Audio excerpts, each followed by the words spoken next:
আরও একবার স্বাগত জানিয়ে শুরু করছি আজকের আলোচনা। আজকে আমরা আলোচনা করব দশম শ্রেণীর বাংলা বিষয়ের একটি উল্লেখযোগ্য কবিতা সিন্ধু তীরে নিয়ে। এর আগে দশম শ্রেণীর অভিষেক এবং প্রলয়োল্লাস কবিতা নিয়ে বিস্তারিতভাবে আলোচনা করা হয়েছে। এছাড়াও দশম শ্রেণীর বাংলা ব্যাকরণের কারকের সমস্ত শ্রেণীবিভাগগুলো নিয়ে বিস্তারিতভাবে আলোচনা করা হয়েছে। সেই সমস্ত ভিডিওর লিঙ্ক ডেসক্রিপশান বক্সে দেওয়া আছে, তোমরা সেখান থেকে দেখে নিতে পারো, অথবা তোমরা প্লেলিস্টে গিয়ে সেখানে ক্লাস 10-এর যে প্লেলিস্টটা রয়েছে সেখান থেকেও তোমরা এই ভিডিওগুলো দেখে নিতে পারো। আজকের এই ভিডিওতে আমরা সিন্ধু তীরে কবিতার প্রথম থেকে শেষ পর্যন্ত লাইন ধরে ধরে প্রতিটি শব্দের অর্থ বলে বলে বিস্তারিতভাবে আলোচনা করব। প্রথম থেকে শেষ পর্যন্ত তোমরা ভিডিওটি মনোযোগ সহকারে দেখবে। আমাদের পাঠ্য যে সিন্ধু তীরে কবিতাটি রয়েছে এটি কোথা থেকে নেওয়া হয়েছে, অর্থাৎ এই কবিতার উৎস কী, সেটা আমরা প্রথমে দেখে নেব। মধ্যযুগের বাংলা সাহিত্যে সপ্তদশ শতাব্দীর আরাকান রাজসভার অন্যতম মুসলমান কবি হলেন সৈয়দ আলাওল। এই সৈয়দ আলাওল রচনা করেছিলেন পদ্মাবতী কাব্য। এই পদ্মাবতী কাব্যের 35তম খণ্ড, অর্থাৎ এই 35তম খণ্ডটির নাম হচ্ছে পদ্মা সমুদ্র খণ্ড। এই পদ্মা সমুদ্র খণ্ড থেকেই কিন্তু আমাদের পাঠ্য সিন্ধু তীরে কাব্যাংশটি নেওয়া হয়েছে। তাহলে এই কবিতার উৎস সম্পর্কে আমরা জানলাম। এখানে আমাদের মনে রাখতে হবে যে এই সিন্ধু তীরে যে কবিতাটি, এটি কিন্তু একটি মধ্যযুগের কবিতা, অর্থাৎ যে পদ্মাবতী যে কাব্যটি লেখা হয়েছিল সেটা কিন্তু মধ্যযুগের একটি কাব্য।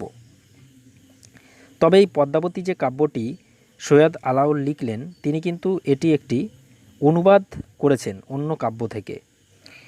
মালিক মোহাম্মদ জায়সির পদুমাবত হিন্দি কাব্যের অনুবাদ হলো এই পদ্মাবতী। তবে এটি অনুবাদ হলেও এটি কিন্তু আক্ষরিক অনুবাদ নয়, অর্থাৎ হুবহু যে তিনি অনুবাদ করেছেন সেটা কিন্তু নয়। এখানে তার নিজস্বতা ছিল, তার নিজস্ব বিষয়বস্তু এর মধ্যে তিনি প্রয়োগ করেছেন। নিজস্ব বিষয়বস্তু প্রয়োগ করে এবং পদুমাবত হিন্দি কাব্যের অনুবাদ করে এটি কিন্তু একটি মৌলিক রচনা হয়ে উঠেছে। তাহলে আমরা দেখলাম আমাদের যে আলোচ্য সিন্ধু তীরে কবিতাটি রয়েছে এটি একটি মধ্যযুগের কবিতা। এই মধ্যযুগের কবিতা বা কাব্যের একটি বৈশিষ্ট্য হলো এই ধরনের কবিতাগুলোর শেষে কবিরা ভণিতায় নিজেদের নাম উল্লেখ করে থাকেন, এবং যে কবিরা কবিতা বা কাব্যগুলি লিখতেন তারা কিন্তু কোনো রাজা বা রাজার মন্ত্রীর পৃষ্ঠপোষকতায় তাদের কাব্যগুলি রচনা করতেন। আমাদের যে সিন্ধু তীরে আলোচ্য কবিতাটি রয়েছে এই কবিতাটি সৈয়দ আলাওল লিখেছিলেন, অর্থাৎ এই কবিতাটি যেখান থেকে নেওয়া হয়েছে সেই পদ্মাবতী কাব্যটি কিন্তু সৈয়দ আলাওল লিখেছিলেন মাগন ঠাকুরের পৃষ্ঠপোষকতায়। এবার এই মাগন ঠাকুরের একটু পরিচয় জেনে নিয়ে আমরা আমাদের কবিতার মধ্যে প্রবেশ করব। মাগন ঠাকুর হলেন রোসাংরাজ নরপদিগ্গির বিশ্বস্ত মন্ত্রী। তার মৃত্যুর পর মাগন রাজা থদমিন্তারের মুখ্য পাত্ররূপে নিযুক্ত হন। এরপর যখন থদমিন্তার মারা গেলেন তখন মাগন রাজার নাবালক পুত্র চন্দ্রসুধর্মার অভিভাবক হিসাবে বিধবা রাজপত্নীকে রাজকার্যে সাহায্য করতেন। মাগন ঠাকুরই আলাওলকে আরাকানের আমাত্যসভায় নিয়ে এসেছিলেন এবং তার পৃষ্ঠপোষকতাতেই আলাওল রচনা করলেন পদ্মাবতী কাব্য, এবং এই পদ্মাবতী কাব্য থেকে আমাদের সিন্ধু তীরে কবিতাটি নেওয়া হয়েছে। এবার আমরা আমাদের আলোচ্য অংশে প্রবেশ করব।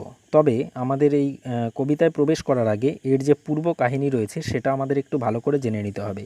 যেহেতু এটি একটি পুরো কাব্যের কিছুটা অংশ এখানে তুলে দেওয়া হয়েছে, তাই পূর্বের যদি কাহিনী আমরা কিছুই না জানি তাহলে কিন্তু আমাদের এই অংশটা বুঝতে খুবই অসুবিধা হবে। দেখো, আমাদের এই অংশটি যেখানে তুলে দেওয়া হয়েছে, যে অংশটুকু, তার যে আগের কাহিনী সেটা হলো চিতোরের রানা রত্নসেন। এই রত্নসেন পদ্মাবতীকে বিবাহ করেছেন। পদ্মাবতী হলো সিংহলের রাজকন্যা। পদ্মাবতীকে বিবাহ করে তিনি সমুদ্রপথে ফিরছিলেন নিজের প্রাসাদে, কিন্তু সেই সময় ব্রাহ্মণরূপী সমুদ্র রত্নসেনের সামনে এসে দান ভিক্ষা চাইলেন। রত্নসেন তা দিতে অস্বীকার করলেন, ফলে সমুদ্র রুষ্ট হলেন এবং সমুদ্রে প্রবল ঝড় তুললেন। সেই ঝড়ে রত্নসেনের নৌকা ডুবে যাওয়ার উপক্রম হলো এবং তিনি তখন তার যে স্ত্রী পদ্মাবতী এবং তার 4 সখী সমেত সকলকে নিয়ে একটি ভেলায় চড়লেন, কিন্তু সেই ভেলাও দ্বিখণ্ডিত হয়ে গেল এবং পদ্মাবতী থেকে রত্নসেন আলাদা হয়ে গেলেন। পদ্মাবতী তার 4 সখী সমেত সেই ভেলা ভাসতে ভাসতে এসে একটি তীরে পৌঁছলো। ততক্ষণে পদ্মাবতী এবং তার 4 সখী সকলেই কিন্তু অজ্ঞান হয়ে গেছেন, অর্থাৎ তাদের কারোর জ্ঞান ছিল না। এখান থেকে এবার আমাদের কবিতাটি শুরু হচ্ছে। তবে কবিতাটি পাঠ করার আগে বলি যে এখানে এই কবিতাটি কিন্তু ত্রিপদী ছন্দে লেখা, অর্থাৎ 3 লাইনে 3 লাইনে মিল আছে। যেমন কন্যারে ফেলিল যথা জলের মাঝারে তথা দিব্যপুরী সমুদ্র মাঝার, অতি মনোহর দেশ নাহি তথা দুঃখ ক্লেশ, সত্য ধর্ম সদা সদাচার। এই মাঝার আর সদাচার এর মধ্যে কিন্তু মিল পাওয়া যাবে। পুরো কবিতাটা এইভাবেই লেখা হয়েছে। এবার আমরা দেখো এর অর্থ বিশ্লেষণটা করব। কন্যারে ফেলিল যথা জলের মাঝারে তথা দিব্যপুরী সমুদ্র মাঝার। কন্যারে অর্থাৎ সেই পদ্মাবতীকে, পদ্মাবতী যেখানে পড়লো সেখান থেকে সে যেখানে এসে পৌঁছলো, অর্থাৎ জলের মাঝখান থেকে সে যে তীরে এসে পৌঁছলো, কন্যারে ফেলিল যথা জলের মাঝারে তথা জলের মাঝখান থেকে সে যেখানে এসে পৌঁছলো, দিব্যপুরী সমুদ্র মাঝার, সেই জায়গাটা যেন সমুদ্রের মাঝে একটা দিব্যপুরী। দিব্যপুরী মানে হচ্ছে স্বর্গীয় স্থান, স্বর্গীয় স্থানকেই আমরা দিব্যপুরী বলি। সেটা সমুদ্রের মাঝখানে যেন একটা স্বর্গীয় স্থান। অতি মনোহর দেশ নাহি তথা দুঃখ ক্লেশ, সত্য ধর্ম সদা সদাচার। দেশটা অতি মনোহর অর্থাৎ সকলের মনকে হরণ করে নেয়, এতটাই সুন্দর সেই দেশ। নাহি তথা দুঃখ ক্লেশ, সেখানে কোনো দুঃখ নেই, ক্লেশ মানে কোনো কষ্ট নেই, সেখানে কারোর কোনো দুঃখ কষ্ট কিচ্ছু নেই। সত্য ধর্ম সদা সদাচার, সেখানে সবসময় সত্য ধর্ম বিরাজ করে, সকলের মধ্যে সৎ আচরণ বিরাজ করে। সমুদ্র নৃপতি সুতা পদ্মা নামে গুণজুতা, সিন্ধু তীরে দেখি দিব্যস্থান। সমুদ্র নৃপতি সুতা অর্থাৎ সমুদ্র নৃপতি মানে সমুদ্র রাজা, আর সুতা মানে হচ্ছে কন্যা। তাহলে সমুদ্র রাজার কন্যা এই পদ্মা, পদ্মার পদ্মাবতী কিন্তু আলাদা। পদ্মাবতী হচ্ছে রত্নসেনের স্ত্রী, আর এই পদ্মা হচ্ছে সমুদ্র রাজার কন্যা। পদ্মা নামে গুণজুতা, এই পদ্মার রয়েছে বিভিন্ন রকম গুণ। সিন্ধু তীরে দেখি দিব্যস্থান, সিন্ধু তীরে যে দিব্যস্থানটি রয়েছে সেই দিব্যস্থানটি কি বলছে, উপরে পর্বত এক ফল ফুলে অতিরেক, তার পাশে রচিল উদ্যান। অর্থাৎ উপরে রয়েছে একটা পর্বত, সেখানে বিভিন্ন রকম ফল ফুল, অতিরেক মানে অনেক রকম ফল ফুল সেখানে রয়েছে। তার পাশে রচিল উদ্যান, তার পাশেই কিন্তু একটা উদ্যান রচনা করলো। উদ্যান মানে কি, যেটাকে আমরা পার্ক বলি সেটাই হচ্ছে উদ্যান। সেই উদ্যান রচনা কে করেছে, রচনা মানে হচ্ছে তৈরি করেছে, সেই উদ্যানটা তৈরি করেছে সমুদ্র রাজার কন্যা পদ্মা। নানা পুষ্প মনোহর সুগন্ধি সৌরভতর, নানা ফল বৃক্ষ সুলক্ষণ, সেখানে নানান রকম পুষ্প অর্থাৎ নানান রকম ফুল রয়েছে যা মনকে হরণ করে নেয়। সুগন্ধি সৌরভতর অর্থাৎ তার প্রচুর ভালো ভালো সুন্দর সুন্দর গন্ধ রয়েছে সেই ফুলগুলির। নানা ফল বৃক্ষ সুলক্ষণ, এবং সেখানকার যে গাছগুলি রয়েছে সেগুলোর মধ্যে রয়েছে সুস্বাদু ফল, সেই ফলও সেখানে প্রচুর পরিমাণে রয়েছে। তাহাতে বিচিত্র টঙ্গী হেমরত্নে নানা রঙ্গী, তাহাতে বিচিত্র টঙ্গী মানে হচ্ছে, টঙ্গী মানে প্রাসাদ, সেখানে রয়েছে একটা সুন্দর প্রাসাদ। হেমরত্নে নানা রঙ্গী, হেমরত্ন মানে হচ্ছে সোনার যে অলঙ্কার, সোনার যে রত্ন সেটাই হচ্ছে হেমরত্ন। নানা রঙ্গী, সেখানে নানান রকম সোনার অলঙ্কারে মোড়া রয়েছে সেই প্রাসাদ। তথা কন্যা থাকে সর্বক্ষণ, সেখানেই সেই কন্যা সবসময় থাকে। অর্থাৎ সমুদ্রের পাশে সেই যে উদ্যানটি রয়েছে সেই উদ্যানেই কিন্তু সমুদ্র রাজার যে কন্যা পদ্মা, সেখানে তিনি সবসময় থাকেন। পিতৃপুরে ছিল নিশি নানা সুখে খেলি হাসি, যদি হইল সময় প্রত্যুষ।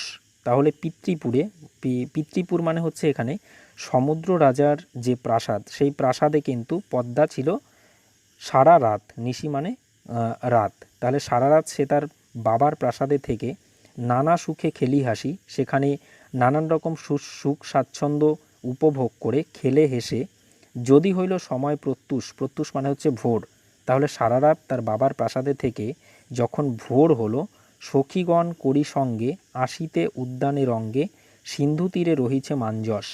তাহলে সখীগণকে সঙ্গে করে নিয়ে সে যখন সেই উদ্যানে ফিরে আসলো সকালবেলা হলে, তখন দেখলো যে সেই সিন্ধু তীরে অর্থাৎ তার উদ্যানের পাশেই যে সমুদ্র, সেই সমুদ্রের তীরে একটি মাঞ্জস, মাঞ্জস মানে হচ্ছে ভেলা, একটি ভেলা সেখানে রয়েছে। মনেতে কৌতুকবাসী তুরিত গমনে আসি, দেখে চারি সখী চারি ভিত। তাহলে মনেতে একটা কৌতুক রয়েছে, কৌতুক মানে হচ্ছে কৌতূহল, তার মনের মধ্যে একটা কৌতূহল জাগছে। এই কৌতূহল বশত সে তুরিত গমনে আসি, মানে তুরিত মানে হচ্ছে খুব তাড়াতাড়ি, তাহলে তাড়াতাড়ি সেখানে সে আসলো। দেখে চারি সখী চারি ভিত, দেখছে চারদিকে চারজন সখী পড়ে রয়েছে। মধ্যেতে যে কন্যাখানি রূপে অতি রম্ভা যিনি, নিপতিতা চেতন রহিত। আর এই চারজন সখীর মাঝখানে যে কন্যাটা রয়েছে, রূপে অতি রম্ভা যিনি, রম্ভা মানে হচ্ছে স্বর্গের যে অপ্সরা, সেই স্বর্গের অপ্সরা হচ্ছে রম্ভা। রম্ভাকে জয় করছে। যিনি মানে হচ্ছে জয় করা, বর্গের জয় হর্ষি দন্তের নয় সেই যিনি মানে জয় করা। তাহলে স্বর্গের অপ্সরা যে রম্ভা, সেই রম্ভার যে সৌন্দর্য, সে এতটাই সুন্দরী দেখতে ছিল, সেই রম্ভার সৌন্দর্যকেও কিন্তু জয় করছে এই মাঝখানে যে কন্যাখানি রয়েছে, এই কন্যা অর্থাৎ মাঝখানে যে কন্যাটা রয়েছে সেই হচ্ছে পদ্মাবতী, যে ভেলায় করে ভাসতে ভাসতে এই পদ্মার প্রাসাদের এখানে এসে পৌঁছেছে। নিপতিতা চেতন রহিত, তাদের কারোরই কিন্তু চেতনা ছিল না, অর্থাৎ কারোর কোনো জ্ঞান ছিল না। দেখিয়া রূপের কলা বিস্মিত হইল বালা, তাহলে তার যে রূপের কলা অর্থাৎ পদ্মাবতীর যে রূপের কলা সেটা দেখে বিস্মিত হইল বালা, সে বিস্মিত হয়ে গেল। বালাকে, বালা হচ্ছে মেয়ে, কে এখানে? বালা এখানে পদ্মা।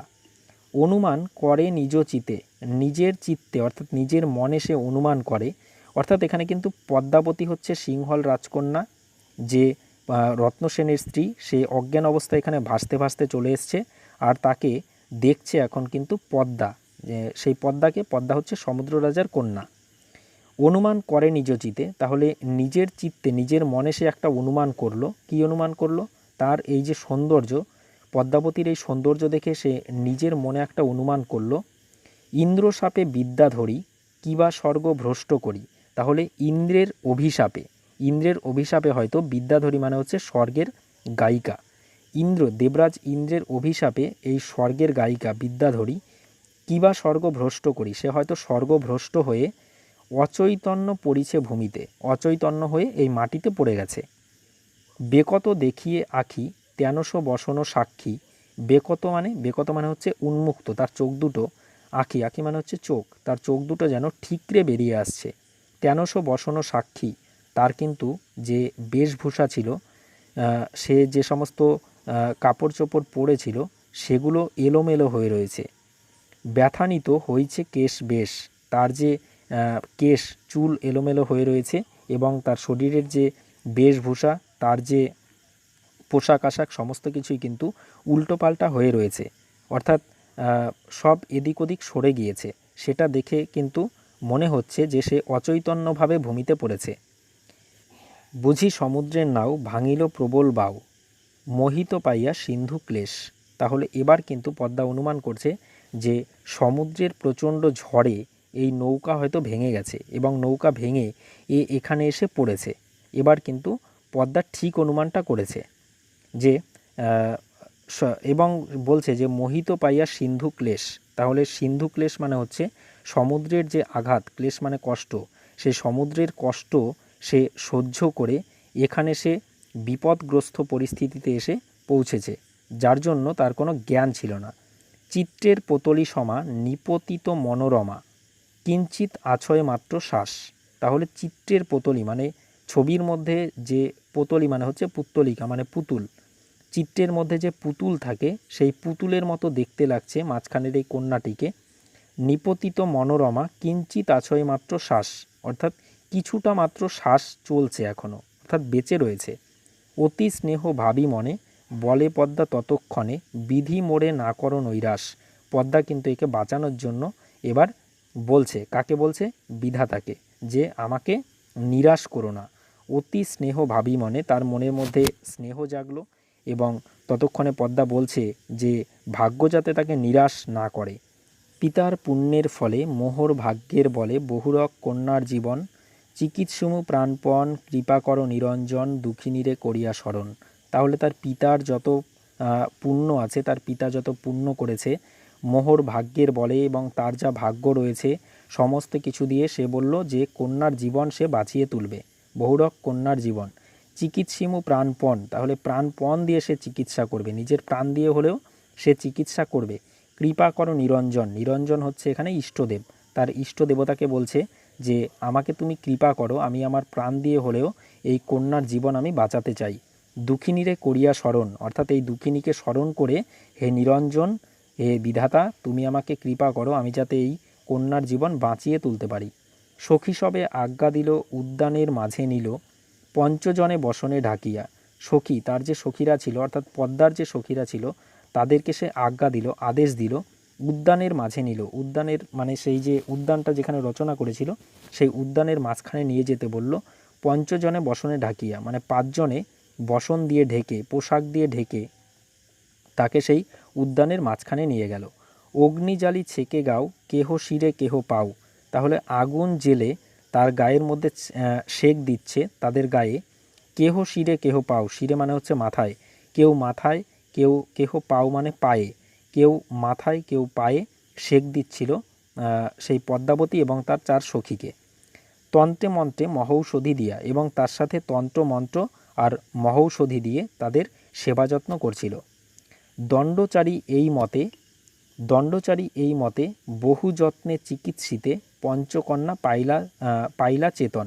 তাহলে দণ্ডচারী, এক দণ্ড হয় 24 মিনিটে, তাহলে 4 দণ্ড হয় 96 মিনিটে। এই 96 মিনিট মতো এখানে আমরা যে এখনকার হিসেব, সেই হিসেব মতো 96 মিনিট, অর্থাৎ এক দণ্ড 24 মিনিটে হয়। 4 দণ্ড এই মতে, তাহলে 4 দণ্ড ধরে তাদের এই রকম সেবা করার পর বহু যত্নে চিকিৎসিতে, অনেক রকম যত্ন করে তাদের চিকিৎসা করার পর পঞ্চকন্যা পাইলা চেতন, সেই যে 5 কন্যা অর্থাৎ পদ্মাবতী আর তার 4 সখী, এই 5 কন্যা কিন্তু চেতন ফিরে পেল, তাদের জ্ঞান ফিরে আসলো। শ্রীযুত মাগন গুণী মোহন্ত আরতি শুনি, হীন আলাওল সুরচন। তাহলে এখানে আমি আগেই বলেছি যে মধ্যযুগের কবিতার একটি বৈশিষ্ট্য আছে, যে কবিতার শেষে ভণিতায় কবিরা নিজেদের নাম উল্লেখ করে দেন। এখানে কিন্তু আলাওল দেখো নিজের নামটা এখানে উল্লেখ করে দিয়েছেন। এই শ্রীযুত মাগন গুণী মোহন্ত আরতি শুনি, আর বলেছি যে শ্রীযুত যে মাগন ঠাকুর, এই মাগন ঠাকুরের পৃষ্ঠপোষকতায় কিন্তু আলাওল এই কাব্যটি রচনা করেছিলেন। এখানে মাগন ঠাকুরের নামটাও তাই তিনি বলেছেন।